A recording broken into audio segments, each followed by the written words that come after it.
Hello friends, welcome back to my channel. आज हम सब बात करेंगे एक बहुत ही कॉमन और इम्पॉर्टेंट टॉपिक पे, लिकोरिया यानी वाइट डिस्चार्ज या श्वेत पर्दर या फिर वजाइनल डिस्चार्ज। इस पे इतने सारे क्वेश्चंस होते हैं और लोगों को इतने सारे प्रॉब्लम्स होते हैं। मैक्सिमम जो क्वेश्चंस होते हैं फीमेल्स के, महिलाएं के, वो हैं लिकोरिया यानी वाइट डिस्चार्ज पे ही होते हैं। आज मैं आपको बता दूं कि वाइट डिस्चार्ज होता क्या है। तो जब मासिक धर्म शुरू होने वाला होता है और मासिक धर्म के ख़त्म होने के कुछ दिनों बाद योनि से एक स्राव निकलता है जो पतला ट्रांसपेरेंट होता है, और ये स्राव ज़्यादा दिन तक निकलता रहे लंबे समय से, तो ये लिकोरिया का लक्षण होता है। वाइट डिस्चार्ज हमेशा कोई बीमारी नहीं होता। ये दो टाइप का हम लोग इसको बोल सकते हैं कि वाइट डिस्चार्ज जो है दो टाइप का होता है, एक नॉर्मल और एबनॉर्मल। नॉर्मल भी होता है और एबनॉर्मल। अब हम सबको पहचानना है कि जो वाइट डिस्चार्ज है हमारा वो नॉर्मल है या एबनॉर्मल। ये जो डिस्चार्ज है वो हमारे बॉडी की जो बनावट है इसके कारण होता है।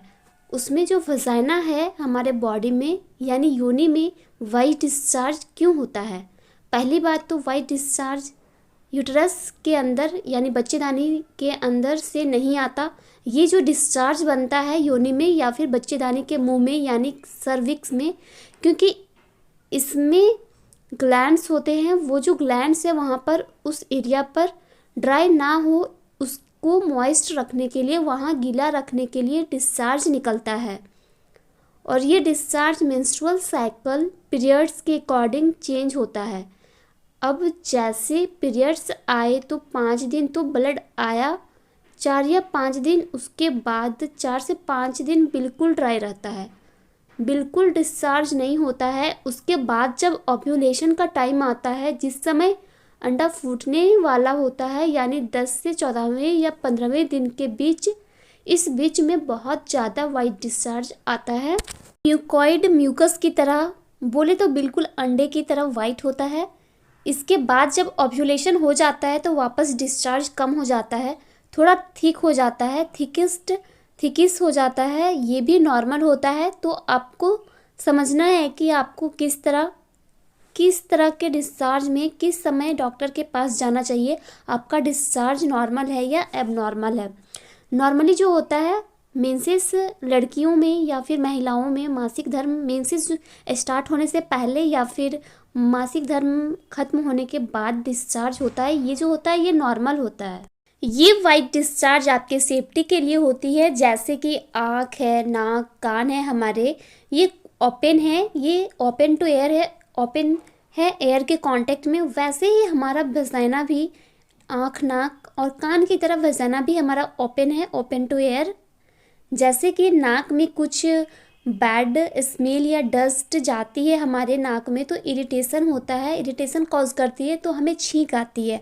और कोई भी गंदगी अंदर नहीं जाने देता, तुरंत छींक आती है और वो बाहर आ जाता है, नहीं पहुंचने देता है, फेफड़ा तक सेफ रखता है। ठीक उसी प्रकार आँख में भी कोई भी डस्ट पार्टिकल वगैरह हमारे आँख में जाता है तो आई डिस्चार्ज होने लगता है, आँख से पानी आने लगता है और बाहर आ जाता है। इस तरह से हमारा बॉडी ऑर्गन सेफ रहता है, हमारा आँख हो, नाक हो, तो इस तरह से हमारा बॉडी ऑर्गन जो है वो सेफ रहता है। बॉडी का ऐसा बनावट ही है, हमारा बॉडी का ऐसा गॉड ने बनाया ही है कि हमारा बॉडी सेफ रहे।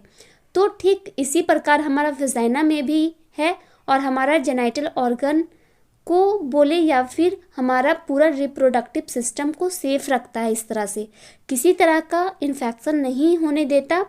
हमारे वजाइना के अंदर हमेशा बैक्टीरिया यानी कीटाणु रहते हैं हेल्दी, जिसमें कि वहाँ वाइट डिस्चार्ज बना रहे और वहाँ पे कोई भी फॉरेन बॉडी या कोई इन्फेक्शन आ जाए तो उसको फाइट करके अपने आप डिस्चार्ज के साथ निकाल दे।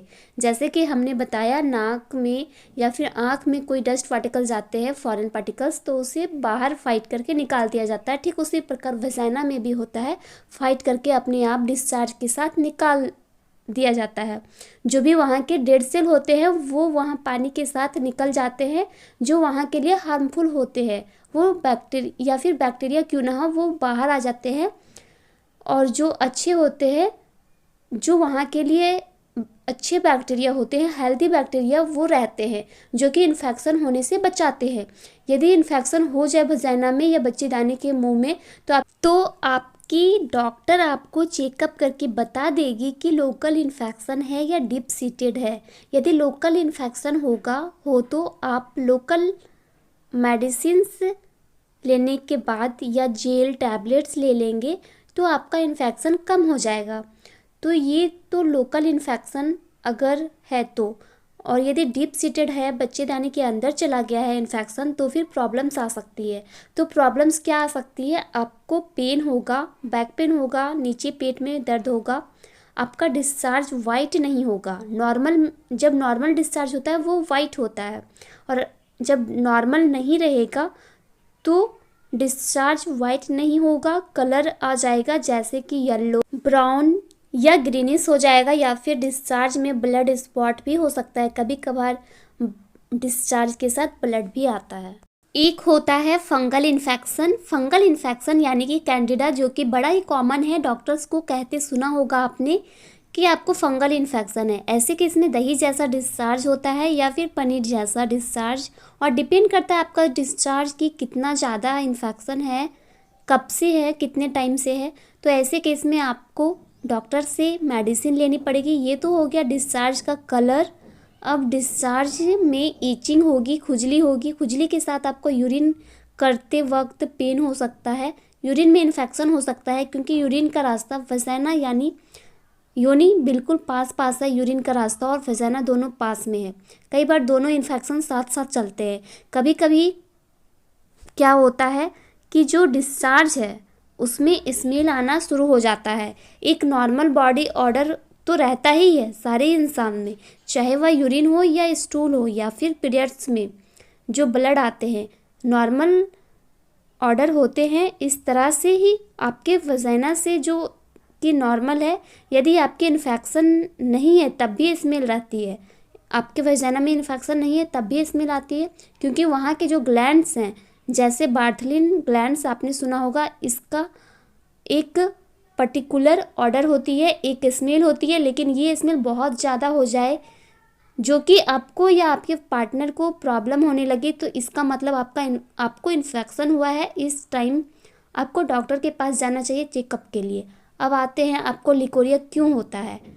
सबसे पहला रीज़न तो इन्फेक्शन। अब इन्फेक्शन में सबसे कॉमन फंगल है और एक बैक्टीरियल वजाइनोसिस होता है। इसमें वजाइना में जो हेल्दी बैक्टीरिया होते हैं वो ख़त्म हो जाते हैं, या फिर हेल्दी बैक्टीरिया को रिप्लेस करके वहाँ गंदे वाले बैक्टीरिया आ जाते हैं। और जब गंदे वाले बैक्टीरिया आ जाते हैं या इन्फेक्शन होता है, तब डिस्चार्ज में गंदा स्मेल आना शुरू हो जाता है, ईचिंग होने लगती है, साथ में इरिटेशन भी, और डिस्चार्ज बहुत ज़्यादा मात्रा में होने लगती है। कुछ और इन्फेक्शन होते हैं फंगल इन्फेक्शन, ट्राइकोमोनास वजाइनाइटिस, क्लैमिडिया या फिर एसटीडी जैसे सेक्सुअली ट्रांसमिटेड डिजीज़ बोलते हैं, जिसे सिफिलिस हो गया। ये अलग अलग तरह के इन्फेक्शन है जिससे डिस्चार्ज हो सकते हैं। अब जानते हैं ये होता किनको है। तो पहला, अनहाइजीनिक कंडीशन के वजह से, जो अपने आप को साफ नहीं रखते। सेक्सुअल रिलेशन के बाद वॉश करना चाहिए, जो लोग नहीं करते हैं, क्योंकि सेक्स के बाद हस्बैंड का सीमेन रह जाता है अंदर में, जिसके चलते डिस्चार्ज होता है, इन्फेक्शन होने के चांसेस रहते हैं। दूसरा रीज़न तो महिलाएं यदि सॉफ्ट कॉटन पैंटी नहीं पहनती हैं तो आता है डिस्चार्ज। कॉटन पैंटी नहीं पहनने की वजह से पसीना आता है और इन्फेक्शन होता है। फिर इन्फेक्शन के ज़्यादा चांसेस होते हैं प्रेगनेंसी में, क्योंकि प्रेगनेंसी में वैसे भी इम्यूनिटी जो होती है कम होती है। यदि आपको कोई बीमारी है जैसे HIV, टीबी या अदर कोई डिजीज़ लंबे टाइम से है, तो ऐसे में इम्यूनिटी कम हो जाती है और इन्फेक्शन बार बार होने के चांसेस होते हैं। और ये सारे रीज़न तो है ही, साथ में आपका खान पान भी एक कारण है, जैसे अल्कोहल, कैफीन, निकोटीन, स्पाइसी ज़्यादा खाना, खट्टा ज़्यादा खाना, ये सारे कारण होते हैं। अब जानते हैं क्या करें कि लिकोरिया ना हो। अगर इन्फेक्शन है तो डॉक्टर को जाके दिखाइए। यदि लोकल इन्फेक्शन है तो 15 से 20 दिन में ठीक हो जाता है। यदि डीप सीटेड है तो 2 से 3 महीने तक दवाइयाँ खानी पड़ सकती है। डिपेंड करता है इन्फेक्शन किस तरह का है और कहाँ तक फैला है। तो मैं जितने सारे रीज़न बताएं उनको आप सही कीजिए और अवॉइड करें उन सारी चीज़ों को, जो हमेशा आप अपने प्राइवेट पार्ट्स को क्लीन रखिएगा और अपने डाइट हेल्दी रखिए। फ्रेश फ्रूट्स, वेजिटेबल्स खाइए। ज़्यादा जंक फूड, ज़्यादा ऑयली फूड, मसालेदार चीज़ें ना खाएं। दही ज़्यादा खाइए। दही में लैक्टोबैसिलस